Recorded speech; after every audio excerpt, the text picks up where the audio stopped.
Yeah, hi. This is Maneko64. I'm here in London with Jeff Berwick of the Dollar Vigilante, and I'm going to have an interview with Jeff. And the first thing I'd like to ask him, why do you call it Dollar Vigilante? That's a good question. It actually occurred, I started an internet company in 1994. It grew to $240 million, and then it collapsed in 2001, and it was almost worth nothing. So I started looking into central banking and things like that.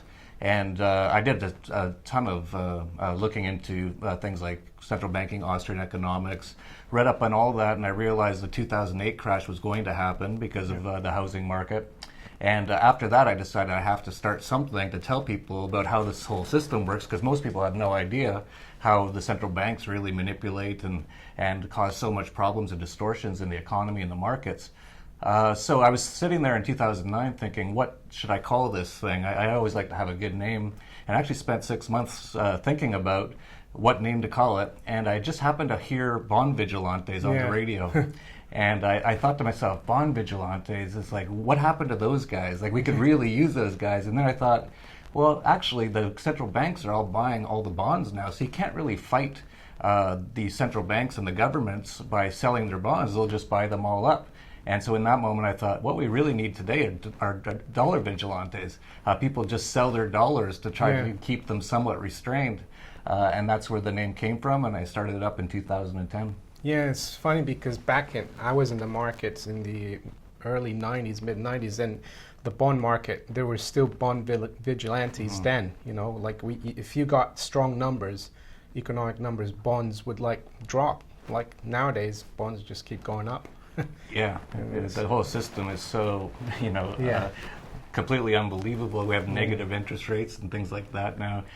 So that's why I thought, okay, we should all just sell our dollars, and that's one way we can kind of keep this system under control somewhat, or even just crash the entire system and start over. I think that would be the best thing. And it's funny about the central banks and the bond market, because I heard Stanley Druckenmiller maybe last year, and they asked him on CNBC or Bloomberg, you know, what would happen if the Fed announced that they're going to start liquidating their balance sheet? And he said, well, I'd be selling, you know, like, so the speculators would come in. So I think they might be like holding the bond market right now, but if they try to get out of their balance sheet, it's going to be like the vigilantes might come back.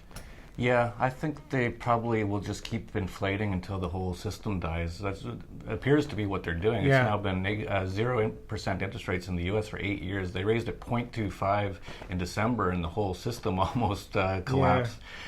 So I think they're just going to keep it at this and just keep printing money until it becomes essentially worthless at some point. I was reading the other day, I think this week, German government bonds, up to 9 years now, they're negative.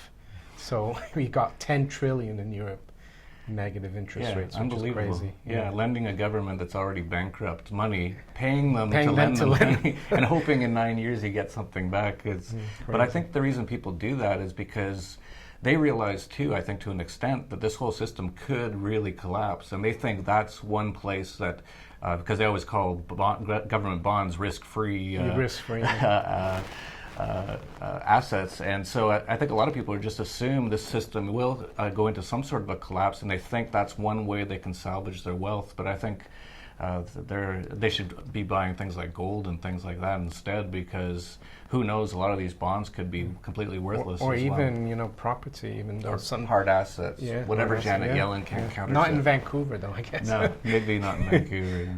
All right, what about, I've heard you talk a lot about Anarcho Capitalism. Can you explain that to our viewers? Sure. What that means? Sure. That's two words, obviously: anarchy and capitalism. Anarchism and capitalism. The anarchism, both words are completely misunderstood by most people. So the first word is anarchism, and that just means "an" without archy, ruler, and it just essentially means that I don't want a ruler and I don't want to rule other people. It's actually a very peaceful philosophy of non-aggression. And it's actually the purest form of libertarianism, in my opinion. Essentially, if you believe in anarchy, you believe that governments don't have authority. They shouldn't even really exist because governments obviously initiate violence against people. All governments taxation is theft. If you don't give in to their extortion demands, essentially, they will come and put you in a cage. If you try to get out of the cage, they will kill you. So it's a very violent system. And I think government is an unnecessary evil. But I'd at least like to see governments reduced by 99% at the very least. Some people worry because we don't really know what would happen. We've never had a world without governments in our lifetimes or modern times. Yeah. So people worry about. They always say, "Well, it'd be anarchy," and it's like, yes, it would be. They don't understand what it is. I mean, we already have anarchy with government. Look at Greece. Yeah. Absolutely. Not anarchy, but mayhem and disorder. Yeah, absolutely. And in fact, we do actually have anarchy, and all these governments are actually just mafias that are all over the world. And so I'm just saying, but the problem is they exist because people actually think they should exist, and they actually, some people even like them. I don't get why. But what frustrates me is that governments, they implement a policy and it goes wrong as usually, and then people ask them to correct it. Yeah. They don't seem to understand that government is always the problem. Yeah, that's the one thing, if we could just get across to humans, because they keep trying to correct the problems caused by government with more government problems. Government can never fix anything. It's a system of violence and theft, and the best thing to do with government is to give it as little power as possible and hopefully no power at all, and actually empower ourselves as human beings. So that's the anarchy side of anarcho capitalism. Then capitalism is another word that's totally misunderstood. A lot of people think what they have in the US, for example, is capitalism. It's not. It's I call it a mix between fascism and socialism and a police state at the same time. Yeah. It's like the worst of all worlds. The word capitalism just essentially means voluntary trade, private property between people. I don't see how anyone could have a problem with that. People trading amongst each other.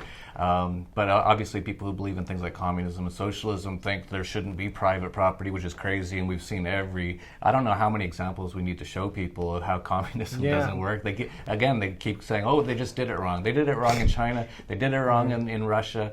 They're doing it wrong right now in Venezuela.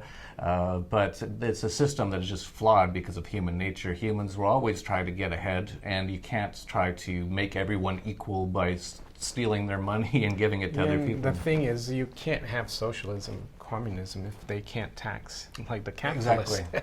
That's why when I hear about anarcho-communists, I think it's really an oxymoron, because what they're saying is, they say they're anarchists because they say, well, we don't want a government, but they want the world to be communist, and they want to force it upon people to be communist.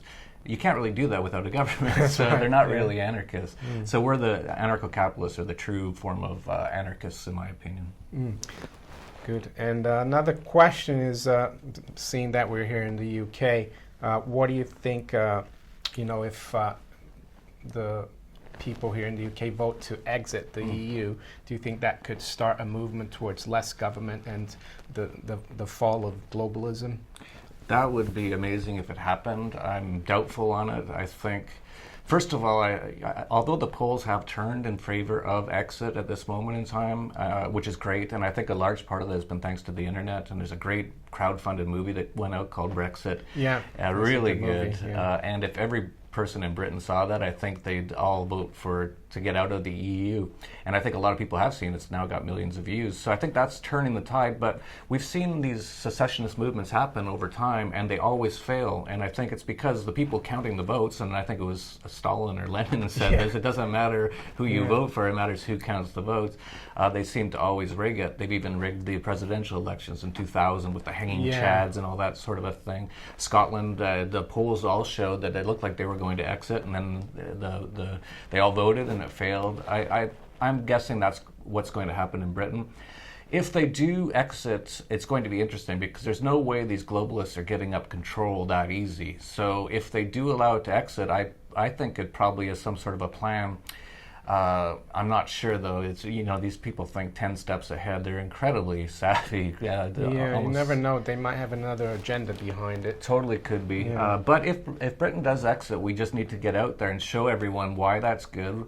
They'll probably force some sort of a depression on Britain right after, just to make it so everyone's scared to ever do it again. Yeah. But Britain's just got to get through that, and then we just have to show to people, look, it's much better to be out, and then hopefully other European countries will do it, and we just get rid of the whole EU as a whole, which would be amazing. I'd be amazed if it happens. That'd be a huge win for freedom against the globalists, for sure. I think sometimes that because Cameron said that before the last elections that the referendum would be called by the end of 2017.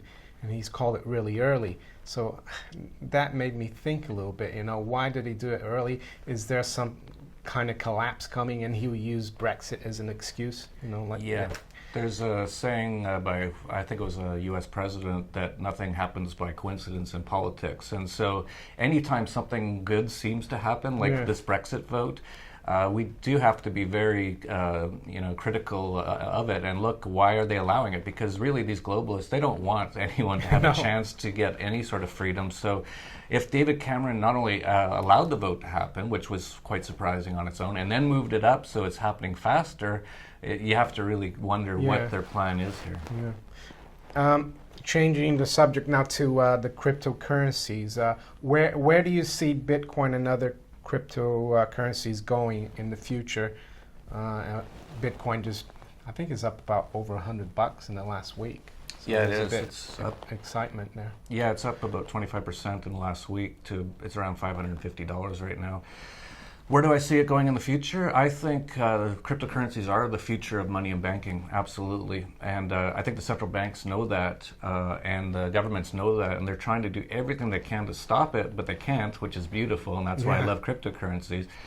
And they're also now realizing they can't fully stop it, so now they're trying to get involved in it, which is interesting, but we'll see what happens. But there's so many cryptocurrencies now, so even if Bitcoin, for whatever reason, doesn't fully succeed and perhaps fails down the road, there's already literally hundreds or thousands of other cryptocurrencies, but some of them are already quite large, like Ethereum, which we started covering in our newsletter in January, and it's already gone up about 400%. It's growing massively. There's tons of investment going into Bitcoin right now. In 2015, there was $1 billion invested into Bitcoin. It's very reminiscent to me of the internet around 1994, 1995. Most people still don't know much about it, but the smart money is starting to get involved.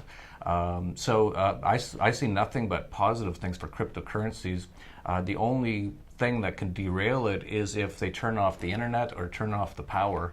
And the governments have been threatening to do that. That's what the internet kill switch is about. They're realizing the internet is waking people up. They're realizing things like Bitcoin could destroy the entire central banking paradigm. So at some point, and they've talked about it. They've talked about the internet kill switch numerous times, and they've also talked about numerous politicians have mentioned, well, maybe an EMP attack will be coming soon. Yeah, I've and heard that. John Kerry has said this internet is making it hard to govern. And so they will. These people are incredibly nefarious, incredibly evil people who have already killed hundreds of millions of people in wars through their central banking system over the last few centuries. So they're not scared at all to wipe out large parts of the population to retain control. So that's what it's coming down to. So people out there who are watching this, you got to pay attention. These people are incredibly evil. Support anything like Brexit. Support any cryptocurrency. Support anything except for the system itself. I would really hope that everyone just stops paying taxes at some point and really just starves these beasts. But this is a war, and people have to realize it. And if we don't stand up to it at some point, and keep building these things like Bitcoin, alternative systems that can make the old systems obsolete, and standing up and making them work. If we don't do that, we will end up in a form of slavery, even worse, much worse than we have today. That I can't even imagine how bad it would be. That's the stakes, and that's why cryptocurrencies are so important, and that's why I've been a big supporter of them since 2011 when I first found out about Bitcoin at about $3. What do you think? There's a, you could see a merger, not a merger, but gold and silver being used through the blockchain, like to transfer, wealth. Yeah, it's already happening. There's a number of gold and silver-backed cryptocurrencies being launched. There's things like BitGold, which isn't really a cryptocurrency, but it's an interesting way to essentially be able to use your gold and silver. You just go to a bank machine and use your gold and silver as your savings and take out fiat currencies as long as they still exist. There's all sorts of innovations in that space as well. It'll be very interesting to see how it plays out, but obviously I'm a big supporter, fan of gold, silver, and Bitcoin. I think gold and silver are more real wealth to sort of hold your savings. So if you're a wealthy person, you've got millions of dollars, I would keep most of it in gold and silver, and I would be very careful about where I put that gold and silver. I think that's going to be the risk over the next couple of years. Not in a bank vault. Exactly, right. And a lot of people think that's the safe place to put it. As usual, people just don't get the right information. That's why it's important to pay attention to shows like yours and newsletters like ours. We even wrote a book called Getting Your Gold Out of Dodge. It's free for subscribers to our newsletter. It tells you how to internationalize your precious metals. So that's going to be the tricky part, is keeping your precious metals through this. The U.S. has already obviously confiscated gold in 1933 in the land of the free, so it's not like they won't do it. But I don't think they actually will do it the next time. I think they'll probably just put a tax. They've already started talking about it. Perhaps a tax of 80% on any sale or something like that, essentially making it so they confiscate most of the wealth. So it's incredibly tricky times, and that's why I think cryptocurrencies are so important, because they can't confiscate that. You can actually hold $1 million of Bitcoin in your own brain. So that's an amazing advancement. So that's why I think they're both important. And but I've said this upcoming period is going to be the most dangerous time in human history for capital. And people just have no idea even how to protect themselves. Like you said, even if they know to buy gold, they're probably going to store it in a bank vault, and those banks are going to go down, and they're probably going to confiscate it. Shut down for months, and then you can't take the gold. Exactly. I think it was even here in England where didn't they go in and just take people's things out of their safety deposit box? Yeah, I remember that, yeah. So here in England, though, like the tax, because you're saying about the U.S. maybe putting 80% tax if you sell your gold, but here in the U.K., if you buy gold sovereigns, they're considered legal tender, so there's no tax on it, not even capital gains. That's great. So if they do come out and say, oh, we're going to start putting tax on gold sovereigns, then you know that they're going to, they're up to something. And I'm pretty sure they will do something like that. Once people start realizing the system's going to collapse, they start getting into gold and silver, that's probably one they'll do. So, well, to end the interview, I'd like to talk about the Shemitah, because I also, like you, found out about 18 months ago, and then bought the Harbinger book, and it's very interesting, and a lot of people were a bit confused last year with the Shemitah. Yeah, I'm like you. I found out about it about a year and a half ago when I read the book The Harbinger, and I actually read that because I'm a real 9/11 buff. I really want to see that exposed for what it was. Well, I think that's one of the biggest scams, hoaxes. I think that's the biggest in our lifetime of an event itself by far, and it happened on live TV, and people still, to this day, a lot of people don't know what really happened, and they just bought the official story, which is not even physically possible, physical story. So I looked into the Harbinger because of that, and I was really interested in the 9/11 aspects. But then I know he said in the book about these Shemitah dates, and he said the last two major market crises before last year were 2001, 2008, on the exact end day of the Shemitah. So I was like, whoa, what are the odds of that? And I looked into past Shemitahs, and I noticed even the 1987 crash happened about 2 or 3 weeks after the Shemitah. So right around the time period of the Shemitah, major crashes have happened. So I was really watching last year when it's the end of the day of the Shemitah. I believe it was September 23rd last year, if I remember correctly, or maybe 13th. So many dates, I forget. But actually, the third quarter of last year was the worst in the worldwide stock markets since the last Shemitah, the worst quarter. So it actually did come through the Shemitah, but it wasn't a massive collapse in the U.S. Actually, China had a massive collapse. It was down about 50% during that time period. But the U.S. didn't, and it started to. There was one day where the Dow was down over 1,000 points intraday, which had never happened before, and all the people on CNBC were just going, they couldn't believe it. But it bounced back somewhat, and so that's what got me looking into the Jubilee. I was like, okay, that's interesting that it didn't fully collapse right around that time. But then the Jubilee started right after the Shemitah, and so that every 7 Shemitahs, every 7-year period, every 49 years is something called the Jubilee, which, according to Jonathan Cahn, who wrote that book, he said the Jubilee is essentially what was happening during the Shemitah extends into the Jubilee year. So you kind of get an extra year of Shemitah, which ends on October 2nd of this year. So I've been following that, and actually so many people, so many financial elites have been talking about it. William White said we need a debt jubilee, and it's going to happen soon, and most people are going to lose everything. Christine Lagarde, of course, has done her speech on the magic number 7. Yeah. So they're all talking in general about this sort of... Even the BIS, they keep warning people, even though they're the banks for the central banks. Yeah, the BIS, World Bank, the IMF have all warned we're on the edge of a crisis. Now we have George Soros, you mentioned Stanley Druckenmiller, Carl Icahn, Alan Greenspan now has warned we're on the cusp of a massive crisis. Jim Rogers says we're on the cusp of a biblical collapse. So there's a lot of people sort of aware that something could be about to happen, and so I'm watching this Jubilee period. I think the period around August, September, and maybe October of this year could be incredibly interesting, and I'm definitely watching to see if we have some major events at that time. Great, Jeff.